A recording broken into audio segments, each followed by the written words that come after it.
We are the Kwajalein MIA project, and our mission is to find the wrecks in the Kwajalein Lagoon that are believed to contain the remains of missing in action servicemen from World War II. We formed a team in 2011.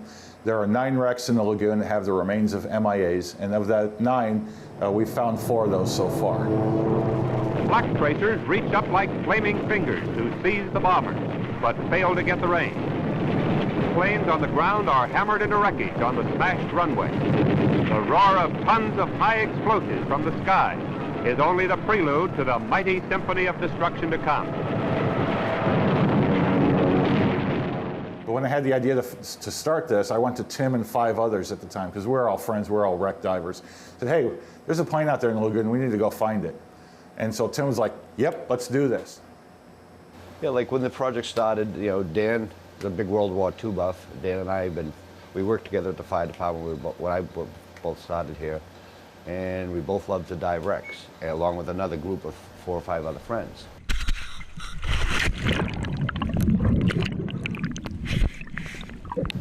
And when we found that wreck in 2017, I put 4 divers in the water to go down and check the sonar target to see what we'd actually found. Tim was one of them. So Tim was one of the first 4 to see that wreck since the day it had crashed. But for one of the planes that we found, myself and 3 other team members, my wife Krista, Pam Hess, who's still here on island, and another teammate, Jessica Holland, were the first ones on the section of plane that is possible MIA remains on. And when you're going down and you're just dark water, and all of a sudden you're going, okay, is there anything here? And then it comes into sight. The feeling you get hits you right here, knowing that there's someone there that has a family he hasn't seen 75 years that's been sitting in this lagoon by themselves. I don't know, I think being part of this project is such an honor. These kids, young men, were in their late teens, early 20s. They're 100 years old now, the ones that are still around. Their wives and their children are possibly not around. It might be their grandchildren still here that never get to meet them. So now they have the opportunity to have some closure once the remains are found and positively identified. You know,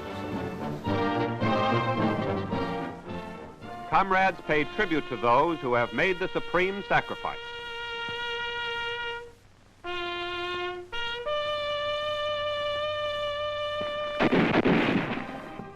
So we have servicemen out there in the lagoon who have not been brought home yet and who are actually responsible for us being here.